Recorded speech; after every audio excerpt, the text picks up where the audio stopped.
നന്ദി ഈശോയെ, വർഷം മുഴുവൻ കരം പിടിച്ചു നടത്തിയതിന്, കരഞ്ഞു കരഞ്ഞുറങ്ങേണ്ടി വന്ന രാവുകളിൽ എൻ്റെ കണ്ണുനീർത്തുള്ളികൾ ഒപ്പിയെടുത്ത് കുപ്പിയിൽ ശേഖരിക്കുന്നുണ്ടെന്ന് പറഞ്ഞ് ആശ്വസിപ്പിച്ചതിന്, രോഗക്കിടക്കയിൽ വല്ലാതെ വേദനിച്ചപ്പോൾ മരണത്തിൻ്റെ നിഴൽ വീണ താഴ്വരയിലൂടെ നീ നടന്നാലും നിനക്കൊരനർത്ഥവും വരില്ല എന്ന് പറഞ്ഞ് എന്നെ ചേർത്ത് പിടിച്ചതിന്, ചുറ്റുമുള്ളവരിൽ പലരും സ്നേഹം അഭിനയിച്ചും സ്നേഹം നിഷേധിച്ചും കടന്നുപോയപ്പോൾ മലകൾ അകന്നുപോയാലും കുന്നുകൾ മാറ്റപ്പെട്ടാലും എൻ്റെ സ്നേഹം നിന്നെ വിട്ടുപിരിയില്ല എന്ന് പറഞ്ഞു വാരിപ്പുണർന്നതിന്,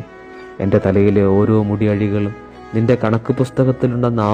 ആവർത്തിച്ച് ഉറപ്പു തന്നതിന്,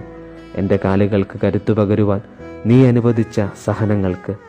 നിരാശയുടെ ആഴങ്ങളിലേക്ക് വഴുതി വീഴുമ്പോഴൊക്കെ നിന്നെ ശക്തനാക്കുന്നവനിലൂടെ നിനക്കെല്ലാം ചെയ്യാൻ സാധിക്കുമെന്ന പ്രത്യാശ പകർന്നതിന്, ഇനിയും ഈ സഹനങ്ങൾ എടുത്തു മാറ്റില്ലേ ഈശോയെ എന്ന് വിളിച്ചു കരഞ്ഞപ്പോഴൊക്കെ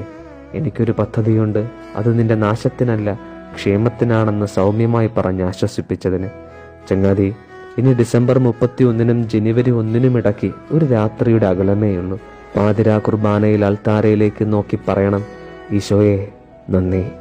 കുർബാന തീരുവോളം ഉള്ളിൽ അങ്ങനെ ആവർത്തിച്ച് എല്ലാ സുഹൃത്തുക്കൾക്കും